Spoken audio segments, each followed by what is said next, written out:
అదే RTV app వార్తల్ని క్షణాల్లో చదివే అవకాశం ఉంటుంది. ఒక న్యూస్ పేపర్, ఒక టెలివిజన్ ఛానల్ మీ చేతుల్లో ఎప్పుడూ ఉంటాయి. మొట్టమొదటిసారిగా ఎమ్మెల్యేగా గెలిచి అసెంబ్లీలో రూల్స్ ఏ విధంగా ఉండాలి, ప్రతిపక్ష నేతకు ప్రతిపక్ష నాయకులకు ఎటువంటి రూల్స్ ఉంటాయని చెప్పని క్లియర్ కట్గా మా అధ్యక్షులు పవన్ కళ్యాణ్ గారు ఒక్కసారి ఎమ్మెల్యే అయినా కూడా రూల్స్ గురించి చాలా చక్కగా చెప్పారు. వెంటనే పరదాలు కప్పుకున్నటువంటి పరదాల రెడ్డి మాజీ ముఖ్యమంత్రి జగన్మోహన్ రెడ్డి గారు రూల్స్ గురించి మాట్లాడితే పరదాల రెడ్డి గారికి కోపం వస్తూ ఉంది. ఎందుకు కోపం వస్తుంది మీకు?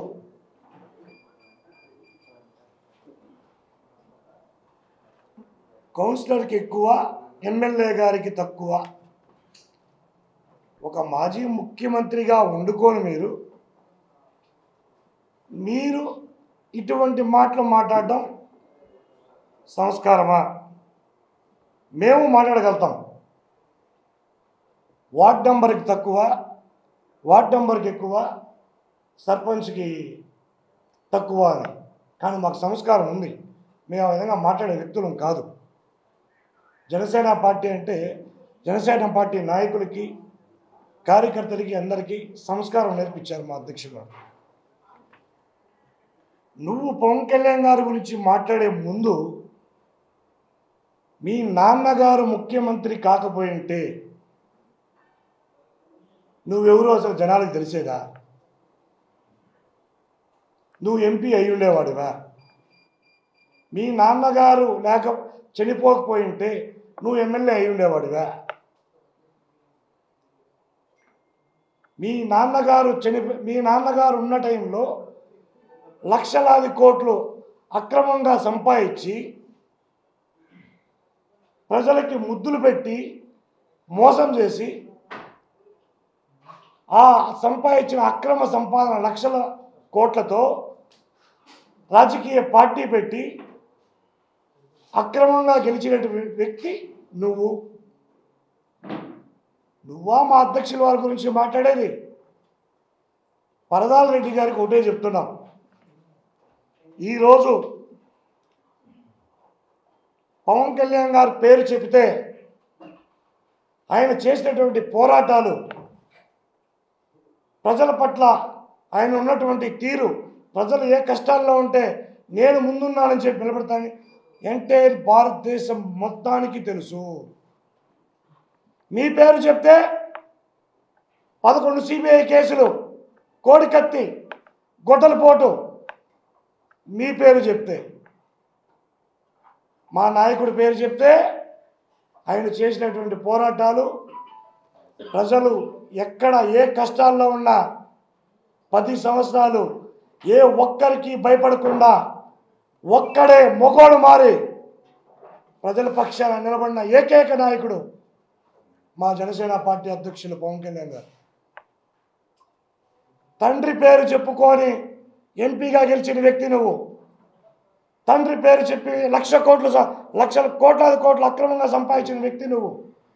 శాండ్ దగ్గర నుంచి లెక్కల వరకు ఏది వదలకుండా సంపాదించిన వ్యక్తి నువ్వా మా నాయకుడి గురించి మాట్లాడేది? అసలు నీకు ఏం అర్హత ఉందని? నువ్వు అధికారంలోకి వచ్చిన వెంటనే తల్లిని చెల్లిని తరిమేసినావు. అధికారంలోకి వచ్చిన వెంటనే ఎటువంటి దోపిడీలు చేశారు, ఎటువంటి గూండాగిరి చేశారు మీకు తెలీదా? పవన్ కళ్యాణ్ గారి గురించి మాట్లాడేటప్పుడు పవన్ కళ్యాణ్ గారి గురించి పూర్తిగా తెలుసు మీకు. అయినా ఏదో ఒకటి మాట్లాడాలి, ప్రతిపక్ష హోదా కావాలని చెప్పి ప్రతిరోజు భిక్షం ఎత్తుకుంటా అంటే ప్రతిపక్షం హోదా రాదు. దానికి కొన్ని రూల్స్ ఉంటాయి. ఆ రూల్స్ ఒక్కసారి గెలిచిన ఎమ్మెల్యేనే ఆ రూల్స్ గురించి అసెంబ్లీలో చాలా చక్కగా చెప్పారు. మీరు మాట్లాడుతూ ఉంటారు ఎంపీ, ఎమ్మెల్యే, ముఖ్యమంత్రి అని. ఆ రూల్స్ గురించి మీకు తెలీదా? ఒక్కసారి గెలిచిన ఎమ్మెల్యేకి రూల్స్ అన్నీ తెలిసినప్పుడు మీకు తెలీదా ఆ రూల్స్ గురించి? మాట్లాడే ముందు ఏం మాట్లాడుతున్నాం? ఎంచోపు అసెంబ్లీకి వెళ్దాం, అసెంబ్లీలో మాట్లాడదామని ఏమీ లేకుండా రాష్ట్రం ఈరోజు ఎంత బాగుంది, కూటమి ప్రభుత్వం ఏర్పడిన తర్వాత రాష్ట్రం అభివృద్ధితో ఎంత పరుగులు తీస్తా ఉంది ముందుకు, వీటిని చూసి నువ్వు ఓర్వలేకుండా బెంగళూరుకి వెళ్తారు, అక్కడి నుంచి వస్తారు, ఇక్కడ ఫేస్బుక్ పెడతారు, మళ్ళీ బెంగళూరుకి వెళ్తారు. ఆంధ్రప్రదేశ్లో ఉండడానికి మీకు ఎందుకు అంత భయము? ఆంధ్రప్రదేశ్లో మీకు ఉండడానికి ఎందుకు అంత భయము? మీకు ఆంధ్రప్రదేశ్లో తిరగడానికే మీకు భయం వేస్తే 10 సంవత్సరాలుగా ప్రజల పక్షాన నిలబడి పోరాటాలు చేసి 100కు 100% తీసుకుంటే 21 మంది ఎమ్మెల్యేలు 100కు 100% గెలిచారు, 2 ఎంపీలు గెలిచారు.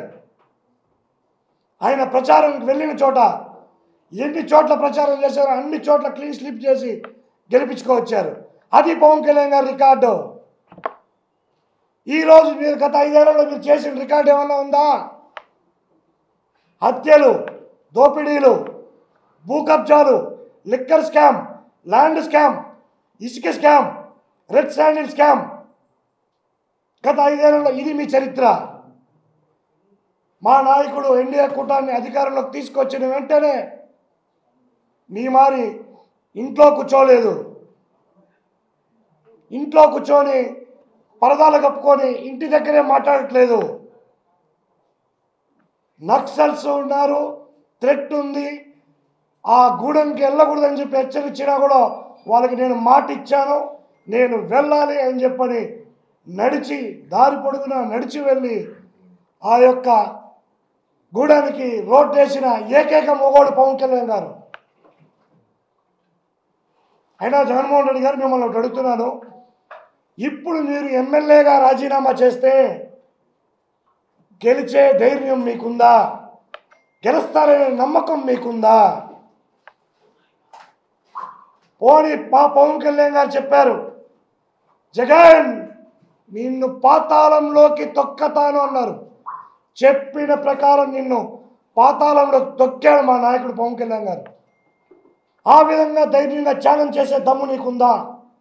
నువ్వు ఏ ఛాలెంజ్ విసిరినా నీ ఛాలెంజ్కి జనసేన సిద్ధంగా ఉంది. నువ్వు రెడీయా?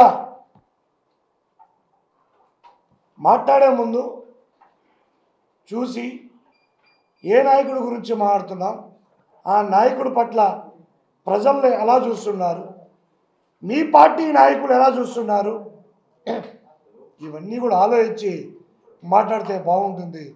ఇంకొకసారి కానీ మీరు పవన్ కళ్యాణ్ గారి గురించి కానీ నోరు పరేసుకుంటే, పరదాలు తీసేస్తే ఆల్రెడీ తీసేసాం, మళ్ళీ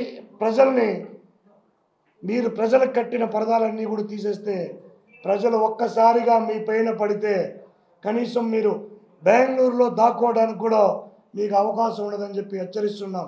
ఇంకొకసారి మా నాయకుడి గురించి మాట్లాడితే ఖబర్దారని చెప్పి కూడా గట్టిగా హెచ్చరిస్తున్నాం. పవన్ కళ్యాణ్ గారి గురించి ఈ పులివెందుల పిల్లి మాట్లాడిన మాటలు చూస్తూ ఉంటే రాష్ట్ర వ్యాప్తంగా ప్రజలు కానీ అలాగే జన సైనికులు కానీ ప్రతి ఒక్కరూ మాట్లాడుతున్నారు.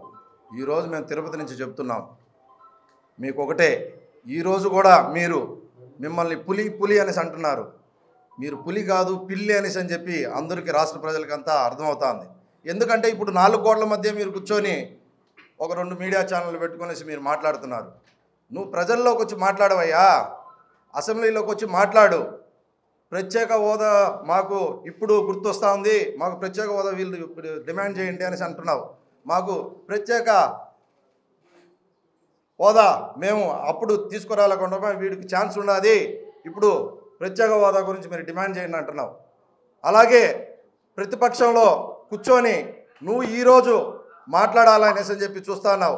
ఒక ఎమ్మెల్యేగా గెలిచి నువ్వు అధికార పార్టీని భిక్షమెత్తుకునే విధంగా అడుక్కుంటున్నావు. నువ్వు 4 కోట్ల మంది మాట్లాడేవాడివే కానీ ప్రజల సమస్యల గురించి ఏ రోజు మాట్లాడలే. ఈరోజు మా పవన్ కళ్యాణ్ గురించి మాట్లాడుతున్నావు. ఆయన కార్పొరేటర్కి ఎక్కువ, ఎమ్మెల్యేకి తక్కువ అనేసి అని చెప్పి. అందుకే మీకు ఆంధ్ర రాష్ట్ర ప్రజలు నిన్ను పులివెందులకే పరిమితం చేశారు. ఇప్పుడు మేము చెప్తున్నాం, నువ్వు పులివెందులకు కూడా ఎమ్మెల్యేగా ఎక్కువ అనేసి అని చెప్పి. ఎందుకంటే నువ్వు 2 రోజులు బెంగళూరులో ఉంటావు, ఒకరోజు విజయవాడకు వస్తావు, ఒకరోజు పులివెందులకు వెళ్తావు. అక్కడి నుంచి మీడియాలో కూర్చొని నువ్వు 4 కోట్ల మంది గురించి మాట్లాడుతున్నావు. మా పవన్ కళ్యాణ్ గురించి మాట్లాడే అర్హత కానీ నీకు లేదని చెప్పి మా జనసైనికులుగా మేము సవాల్ చేస్తున్నాం. ఇంకోటి, నువ్వేదన్నా అభివృద్ధి చేసినట్టే ఆ అభివృద్ధి గురించి మాట్లాడు, దాని గురించి సవాల్ చేయి. మా జనసైనికులు వచ్చి దాని గురించి సమాధానం చెప్తారు. అంతేగాని నువ్వు మా పవన్ కళ్యాణ్ గారి పైన అవాకులు చవాకులు పేల్తే మర్యాద ఉండదని చెప్పేసి మేము మూడంగా తెలియజేసుకుంటాం. మరిన్ని వీడియోస్ కోసం ఛానల్ ని సబ్స్క్రైబ్ చేయండి. లేటెస్ట్ అప్డేట్స్ కోసం వాట్సాప్ ఛానల్ ని ఫాలో అవ్వండి. ఆ లింక్ డిస్క్రిప్షన్ లో ఉంది.